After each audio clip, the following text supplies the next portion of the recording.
Rápidamente, y el jueves vengo ya sin ningún compromiso a concluir lo de identidad. Muy bien, Adolfo. Pues ya estamos al aire en Café con Azúcar, Notidiario, en este jueves 23 de enero. Ya estamos a unos días de terminar el primer mes del año, Adolfo. Así Hoy es. está como invitado, bueno, como todos los jueves, Adolfo Morteo, antropólogo, mitad cordobés, mitad huatusqueño Exactamente. prácticamente.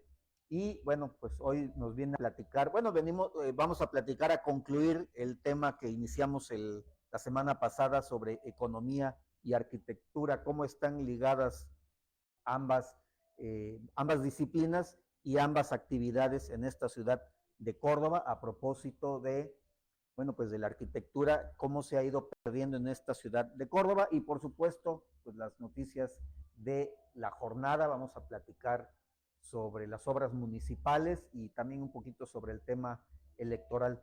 Pero, pues antes de eso, ¿qué te parece si entramos en materia? Claro que sí, Carlos. Buenas tardes al auditorio y te doy las gracias por las invitaciones que me has estado haciendo para participar en este interesante programa. Trato de hacer una aportación Muy bien, al Adolfo. conocimiento de la historia. Finalmente, de lo que estamos hablando es de la historia de Córdoba desde varias perspectivas. Estas tres últimas pláticas, estas tres primeras pláticas, Sí. estamos enfocando la perspectiva de la arquitectura. La arquitectura va reflejando el proceso económico, el proceso histórico de Córdoba. En el primer programa hablábamos del cultivo de la caña. Córdoba es fundada por ganaderos y hacendados cañeros, lo habíamos comentado. Después, en el siglo XVIII, de 1760, 50 años más o menos después, viene el auge del cultivo del tabaco debido a la prohibición de su cultivo en muchas zonas. Pero tú insistes con mucha razón que todo esto tiene que ver cómo se va conformando la identidad cordobesa. Finalmente ese es el tema, no hay ningún tema aislado, todo lo que es en historia está relacionado entre sí. Entonces, eh, voy a empezar por lo anecdótico. Eh, Hace algunos años, nosotros los cordobeses muy apasionados por el béisbol, pues contamos con un maravilloso equipo, los famosos Cafeteros de Córdoba, equipo que venía de, equipo que salía apaleado de Córdoba entre los gritos de gozo, de júbilo de los aficionados de Córdoba, de la cuenca, de la zona montañosa de aquí de la región. ¿Por qué comento esto? ¿Por qué recuerdo esto? Precisamente por el nombre de este equipo, Cafeteros. O sea, tiene mucho que ver con la identidad y las costumbres. Entonces, después del cultivo de la caña y del tabaco, a finales del siglo XVIII y principios del siglo XIX, digamos alrededor de 1800, llega el cultivo a Veracruz, el cultivo de café. El cultivo de café inicia en el Caribe, en las Islas Francesas. Es una bebida poco conocida, que poco a poco se va difundiendo.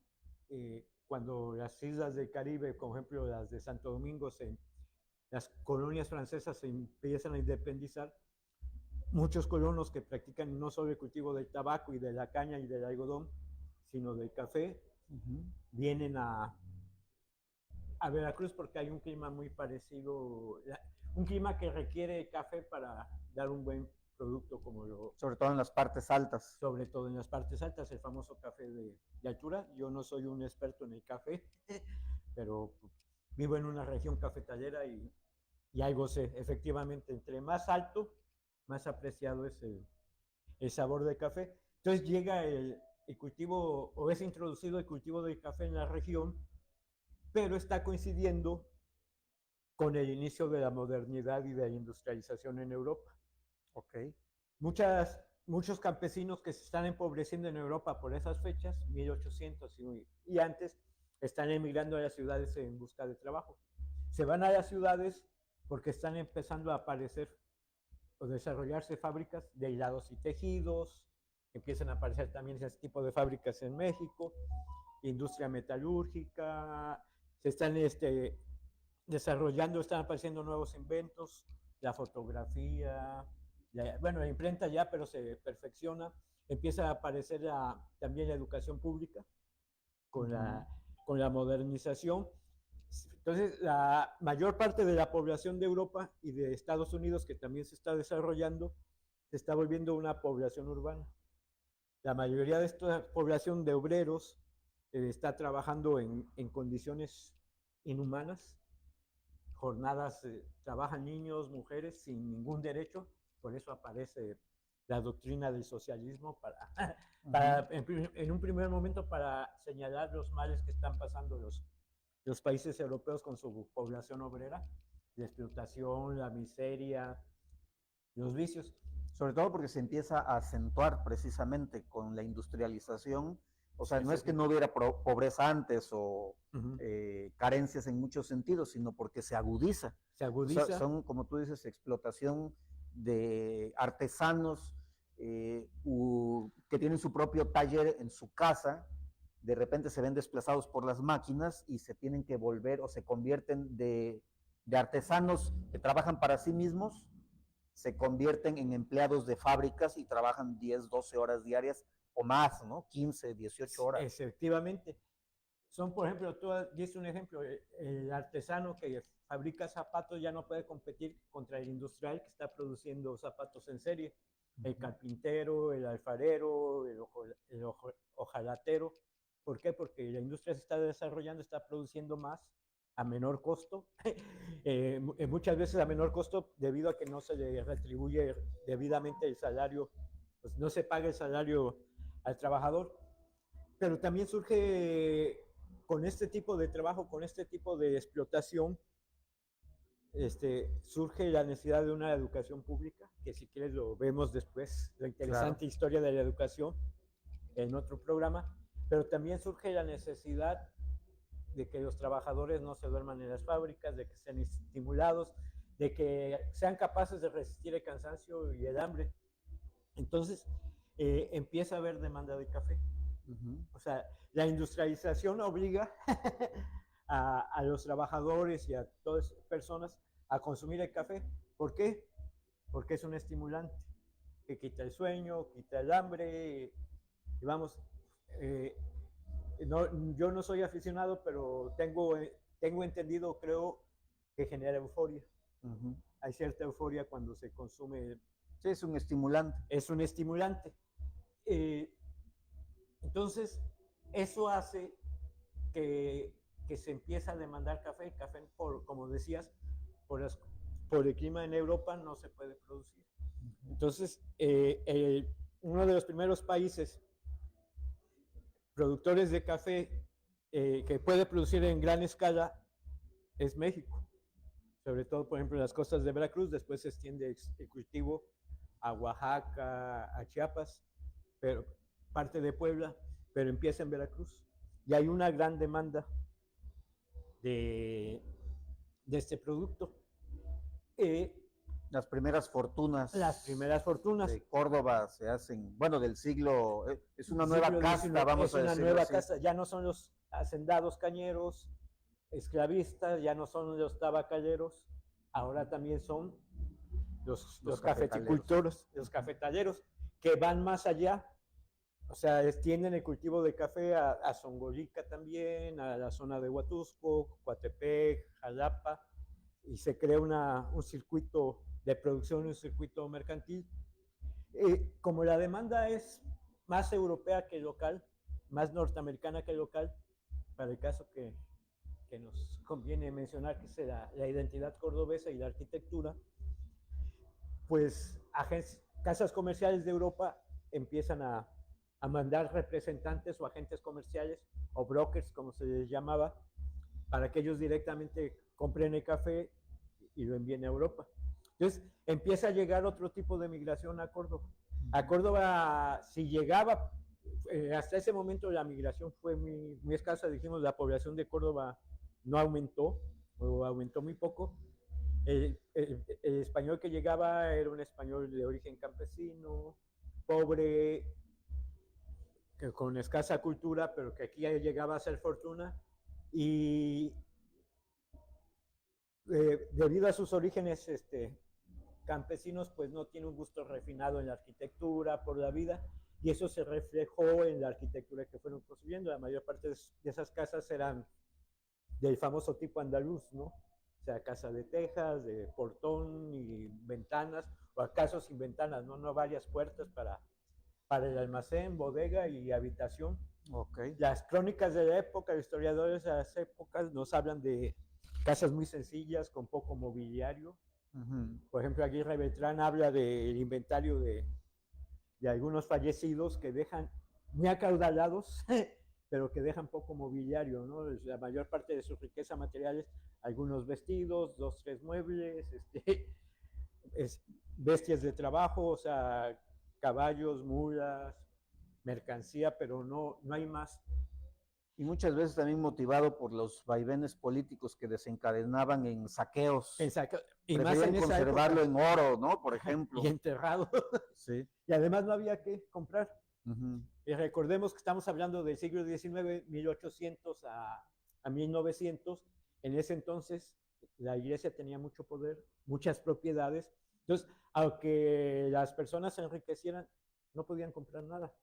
Las haciendas, la mayoría eran de los ranchos, eran de los eclesiásticos, las casas eran de los eclesiásticos. Entonces, no había manera de acumular bienes, sobre todo bienes inmuebles, pero con el desarrollo del auge de cultivo de café, empieza a llegar otro tipo de europeo. O sea, personas que proceden de las ciudades, personas formadas, personas que pasaron por una escuela, no sé si universidad, algo, que conocen el comercio internacional, traen otros gustos, y es cuando empiezan a aparecer, por ejemplo, en Córdoba, hablando de nuestra identidad, apellidos japoneses, perdón, porque también hubo una migración japonesa, alemanes, franceses y algunos apellidos italianos, ¿no? Aparte de los apellidos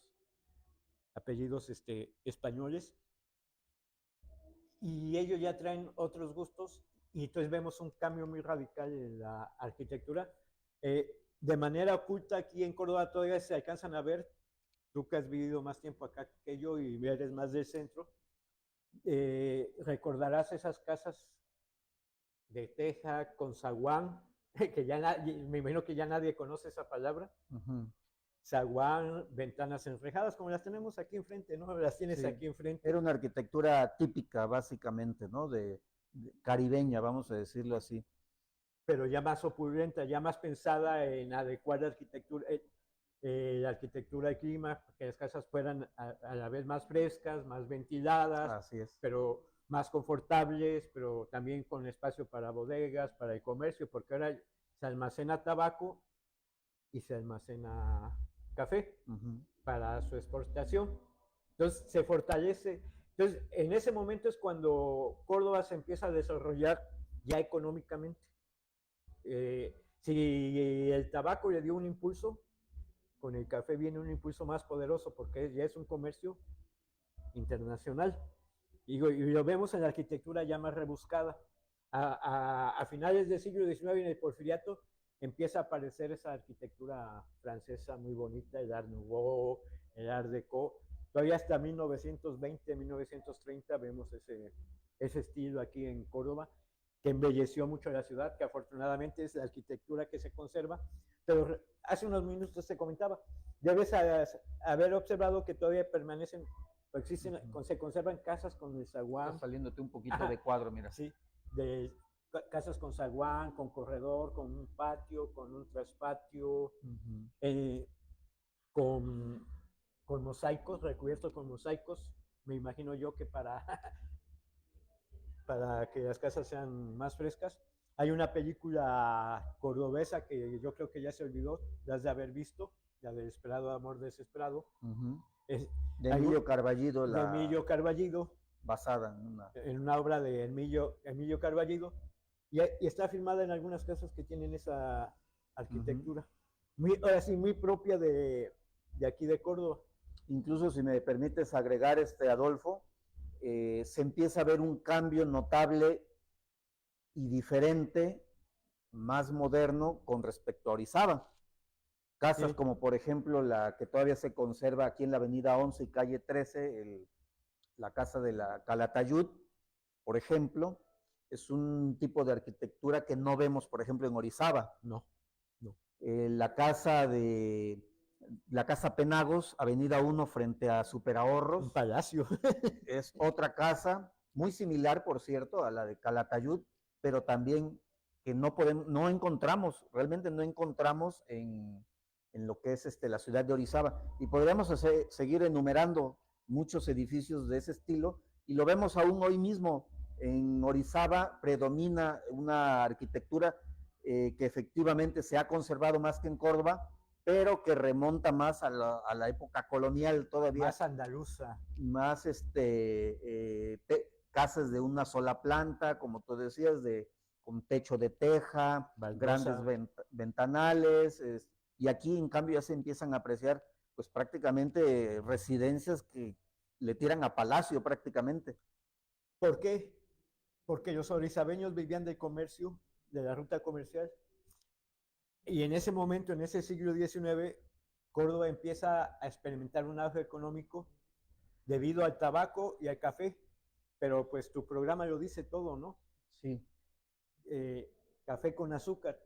El café no se consume solo para degustar, o sea, ahí está si lo quieres mostrar. Sí, precisamente aquí un ejemplar de los últimos de Magazine, que bueno, es la revista que también forma parte del grupo de periodistas multimedios. Hablamos sobre la arquitectura del siglo XX y, bueno, por ejemplo, aquí aparece en el Buen Tono, el edificio del Banco de Córdoba, del Cine Olimpia, por supuesto, el Hotel Imperial, la Quinta Calatayud que mencionábamos hace unos instantes. Ajá. En fin, son... Que no lo ve el público, las fotos tan interesantes sí, que tienes, ¿no?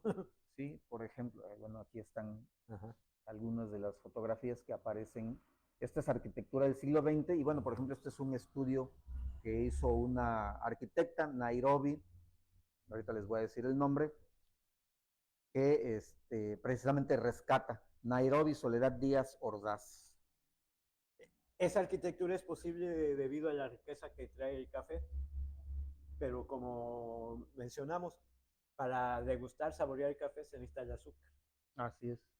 En Córdoba ya se cultivaba, pero también con la demanda de café también se incrementa la demanda del azúcar y es cuando aparecen los ingenios. Llegan también europeos precisamente como agentes comerciales por el azúcar, por el azúcar y el café. Toda esa riqueza la estamos viendo. Además, estamos en el siglo XIX en el que empieza a desarrollarse la modernidad, como dices. Se empieza a distinguir arquitectónicamente de Orizaba, conociendo la historia de Córdoba, sabemos que como son historias diferentes, también hay una arquitectura diferente. Entonces, estamos hablando del siglo XIX, entonces también llega la electricidad, a finales del siglo XIX, llega el telégrafo, a principios del siglo... Se moderniza la ciudad. Llega el ferrocarril, o pasa el ferrocarril por acá, lo cual te comentaba que trajo con los trabajadores del ferrocarril, llegaron muchos apellidos franceses Así es, a la región.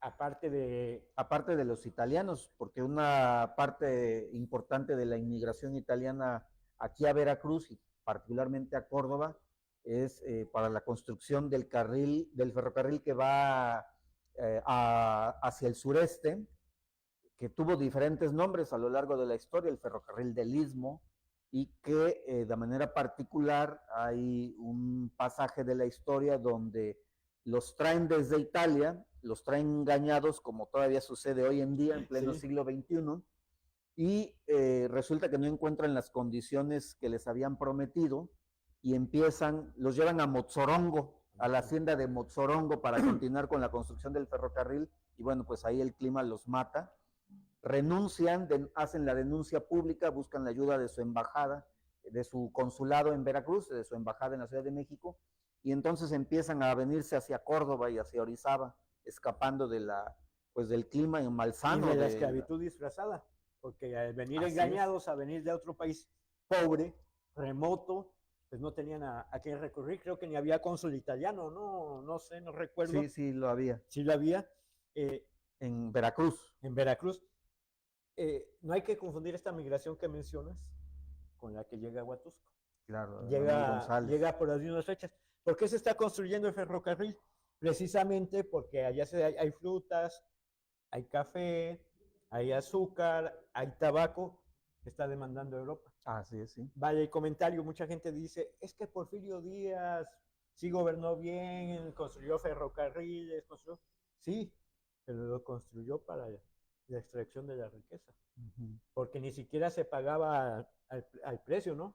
Sí hubo grandes fortunas, grandes riquezas, pero no la que realmente debió haber habido. Sí, de hecho, para precisarlo, ni Porfirio Díaz ni el gobierno de México construyeron propiamente las líneas férreas durante su administración, que duró más de 30 años, sino fueron con capitales extranjeros, sobre todo inglés. Concesionaron.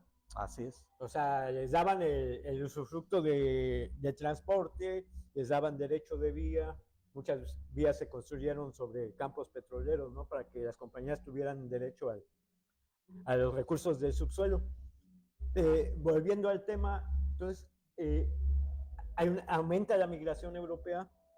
Córdoba se vuelve una ciudad más europea todavía, más cosmopolita.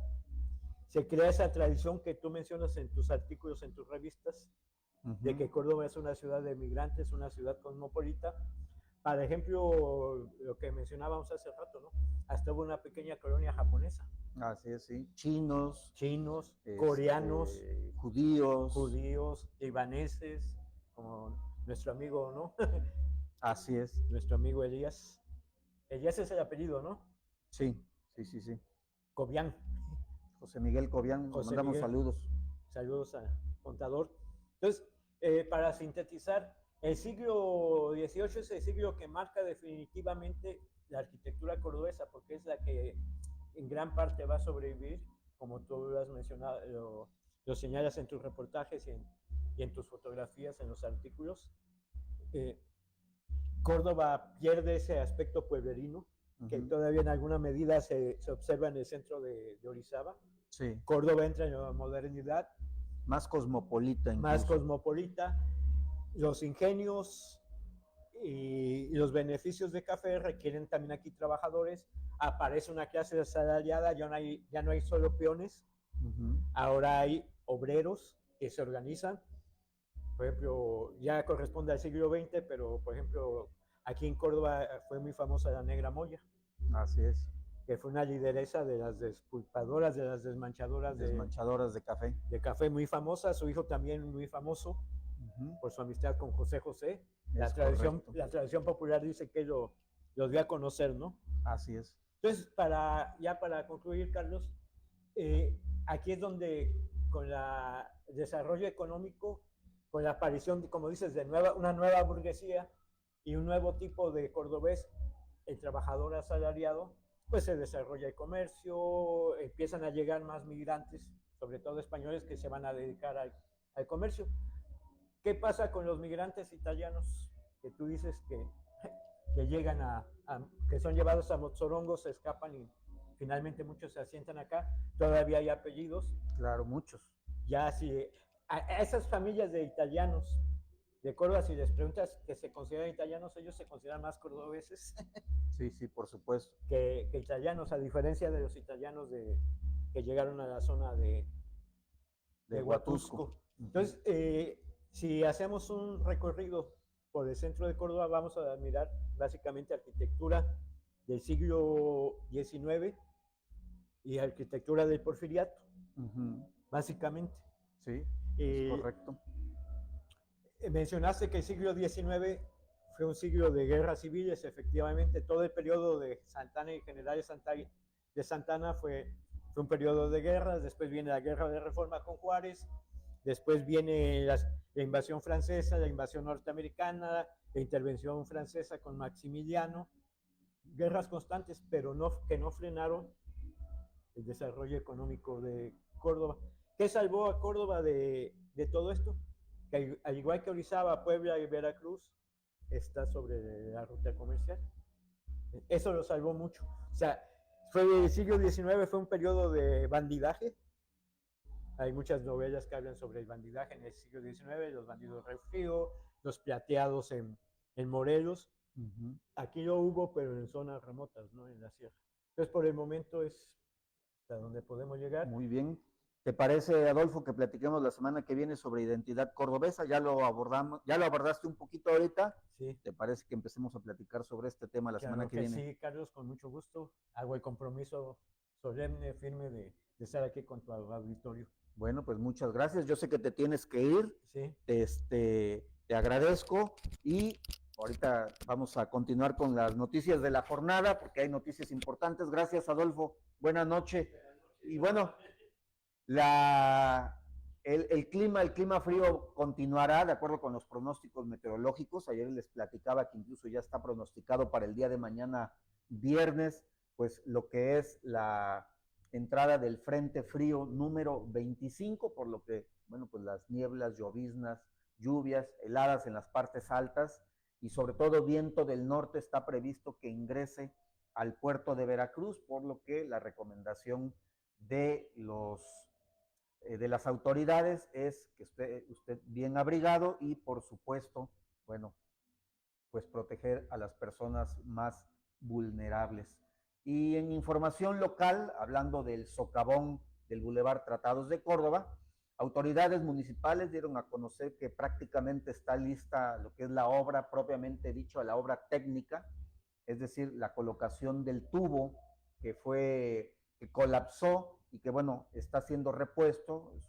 Es un tubo que de hecho no es propiamente un tubo como lo podemos imaginar, sino que son bloques ahuecados de cemento gigantescos y que se fueron colocando uno por uno. Bueno, pues esta parte, por eso les decía yo, la parte técnica prácticamente ya ha quedado concluida, solo faltan unos detallitos y en las próximas horas se estará ya empezando a rellenar lo que es el gigantesco socavón que se hizo aquí en el Boulevard Tratados de Córdoba, y una vez rellenado, compactado, y bueno, esperemos que las lluvias no retrasen esta obra, pues ya solamente restará pues lo que es el encarpetado de lo que es esta vía de comunicación. Así que es posible que, tal y como lo había previsto la autoridad municipal, sea hacia fin de mes. Hoy estamos a 23, faltan 8 días, una semana, quede lista el Boulevard Tratados de Córdoba.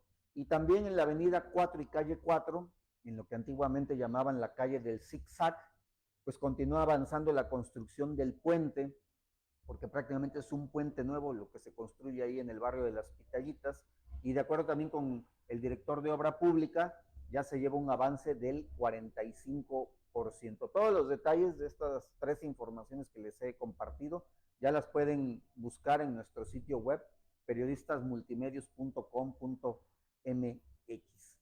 Y vámonos al tema electoral, porque ayer les comentaba yo que había convocado el OPLE a una sesión urgente hacia prácticamente la noche de este miércoles. Bueno, pues ¿de qué se trató? Fue la aprobación de 34 candidaturas ciudadanas, o preaprobación, mejor dicho, de 34 candidaturas ciudadanas.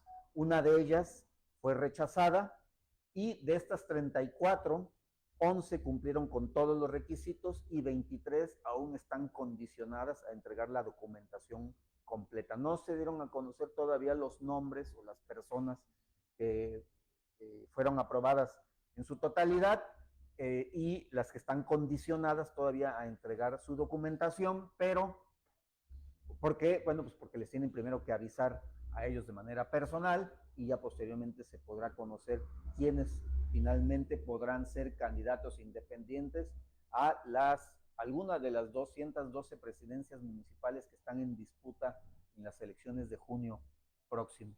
Y fíjense que uno de estos candidatos no es un candidato independiente, pero un candidato que ya se había apuntado para la elección interna o el proceso interno de Morena. Era, no vamos a decir su apellido, es el señor Reveriano N., y esto porque ya fue detenido Él es el exalcalde del municipio de Cosquihui, al norte del estado. Fue detenido acusado de homicidio calificado. Esto por una orden de la Fiscalía de Puebla. Enfrenta un proceso penal radicado en Teciutlán, Puebla. Está señalado este Reveriano N. de ser el líder de la banda de los Pelones. Como les digo, pues ya estaba inscrito, ya estaba registrado para participar en el proceso interno de Morena. Iba, porque prácticamente no lo podrá hacer, iba por buscando su tercera presidencia municipal de Cosquihui, así de esta manera, y bueno, ya fue detenido, esto en Puebla. Y también les platico que de acuerdo con el dirigente estatal del Partido del Trabajo, Vicente Aguilar, está en riesgo la alianza con el Partido Morena y el Partido Verde, esto porque acusa que el partido Guinda, Morena, solo quiere darle para que encabece el Partido del Trabajo 20 ayuntamientos la alianza, y el PT, el Partido del Trabajo, está pidiendo encabezar por lo menos 31, 31 candidaturas para ir en conjunto con Morena y el Partido Verde. Es una diferencia sustancial de 20 a 31, y dice que por eso Vicente Aguilar, que está en riesgo la alianza en Veracruz entre su partido, el Partido del Trabajo, y lo que vendría siendo Morena. Así que pues vamos a esperar, casi es seguro que habrá algún arreglo, una solución salomónica que deje contentos a los dos partidos, y que pues de alguna manera puedan ir juntos en esta próxima elección. Vamos a ver el proceso interno de Morena, ustedes lo saben, y lo platicamos aquí, incluso se inscribieron miles de candidatos a presidencias municipales, a sindicaturas, a regidurías, y bueno, pues es complicado finalmente cuando se abre un proceso de esta naturaleza a tantas personas, y sobre todo porque no solo son a los propios militantes de Morena, sino también se abrió a los militantes de los dos partidos con los que se quiere ir en coalición, sus aliados tradicionales del Partido Verde y Partido del Trabajo, y también a los ciudadanos. Tan solo aquí en Córdoba, bueno, pues ya hemos sabido de algunos casos en los que están inscritos, están registrados, pues hombres y mujeres de variada filiación política o de plano ciudadanos. Así que está pendiente cómo va a resolver Morena esto. De acuerdo con lo que se había dado a conocer anteriormente, el método de selección de candidatos será por consenso, obviamente incluyendo a sus partidos aliados, y si no hay consenso, entonces será el método de encuesta el que defina al candidato. Y si tampoco es la encuesta, bueno, pues será, si no es a través de la encuesta, será a través de una designación directa.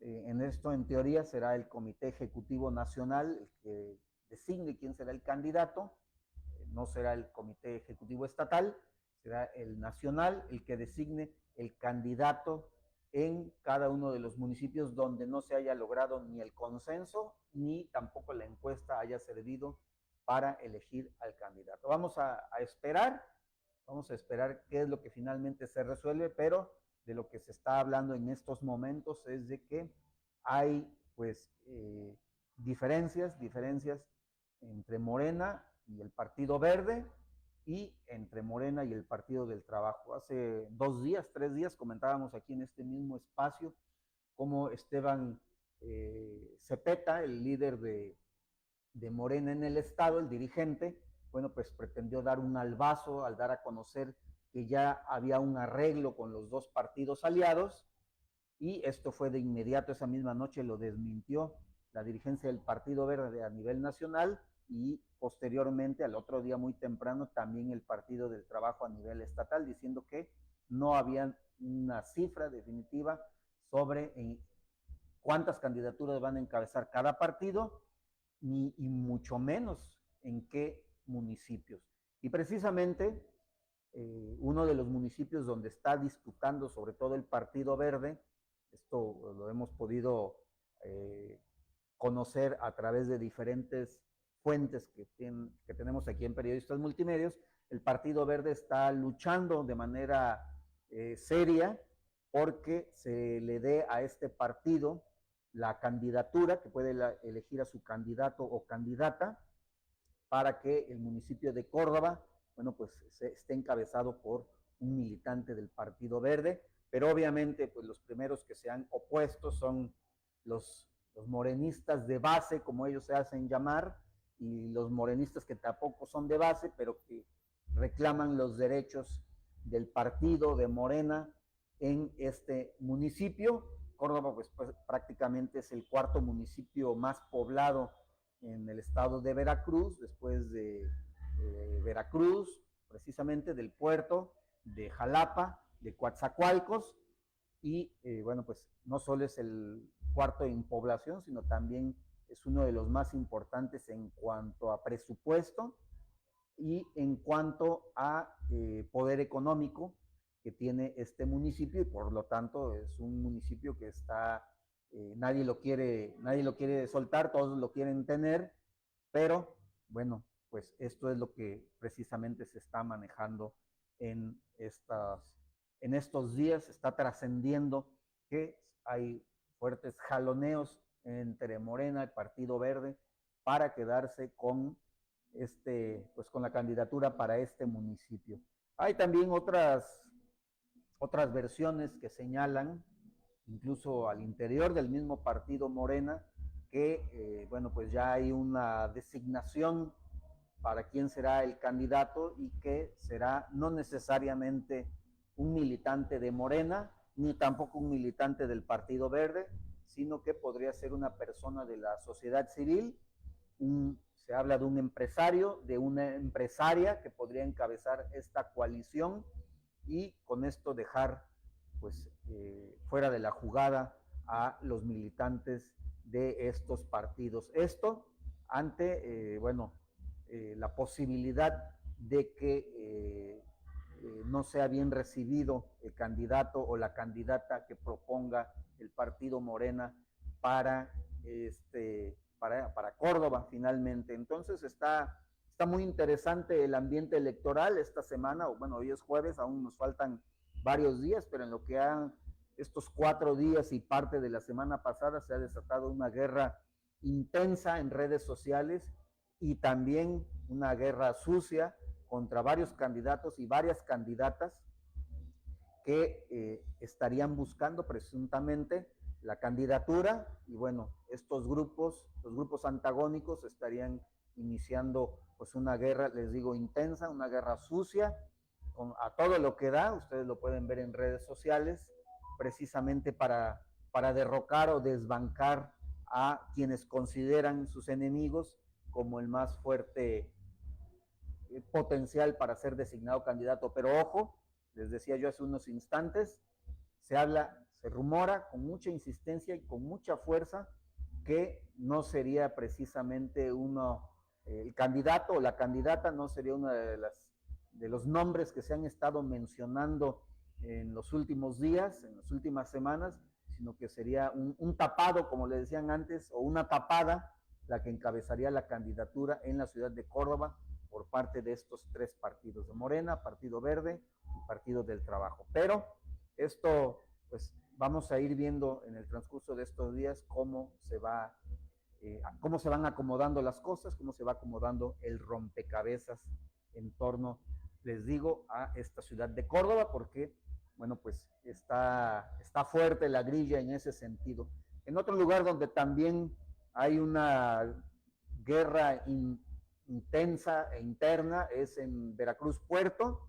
Ahí, bueno, Pepín Ruiz, que en esta última elección, en la del año pasado, se afilió, o mejor dicho, no es tanto que se haya afiliado, sino se adhirió al Movimiento de Regeneración Nacional. Pepín Ruiz, un conocido fidelista de cuño, bueno, pues ahora se ha pasado al bando de Morena y está luchando de manera fuerte por quedarse con la candidatura, a tal grado que, bueno, se han prendido los focos rojos en Morena, quienes en su mayoría apoyan a lo que vendría siendo Rosa María Hernández Espejo, una periodista, diputada federal, que de hecho ya está en su reelección, actualmente está ejerciendo el cargo de diputada federal, pero en la anterior legislatura también ejerció el cargo de diputada federal y también está buscando con fuerza ser nominada como candidata a la presidencia municipal del puerto de Veracruz. Recordemos que el puerto de Veracruz y Boca del Río es un bastión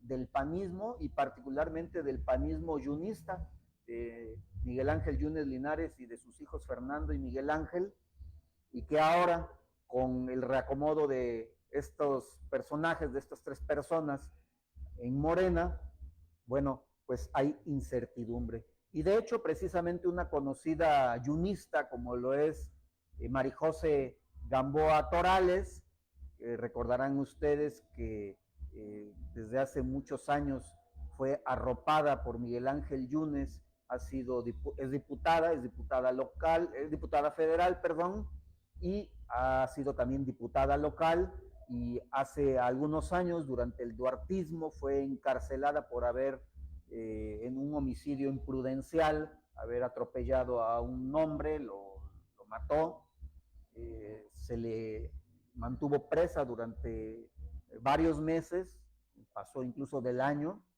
esto pues precisamente como una medida, de acuerdo con los analistas políticos, como una medida de presión contra el grupo yunista. Bueno, pues estas personas, les digo, Pepín Ruiz, buscando la candidatura por Morena, pero de extracción fidelista, Rosa María Hernández Espejo, una morenista de cepa, que es diputada federal, y ojo también con esto, porque pues de acuerdo con lo que ha dicho la presidenta Claudia Sheinbaum y ha replicado la gobernadora Rocío Nale, pues no se vale que estén brincando de puesto en puesto. Lo que quieren es que la gente que ya tiene algún puesto como diputado, como senador, o como secretario, o como gobernador, bueno, quieren que se quede ahí y no que esté como chapulín brincando de un puesto a otro. Y por el PAN, pues estaría postulándose, les digo, Marijose Gamboa. Así que, pues está interesante este tema. Vamos a seguir hablando de él en nuestros próximos notidiarios de Café con Azúcar. Por lo pronto, muchísimas gracias por el favor de su atención. Les invito a que el día de mañana nos sintonicen, porque estará como invitado aquí en Café con Azúcar, notidiario, el precandidato de Morena a la, válgase la expresión, a la candidatura para la presidencia municipal de Fortín, el profesor Víctor Vargas Barrientos. Están invitados el día de mañana, tendremos aquí en una entrevista.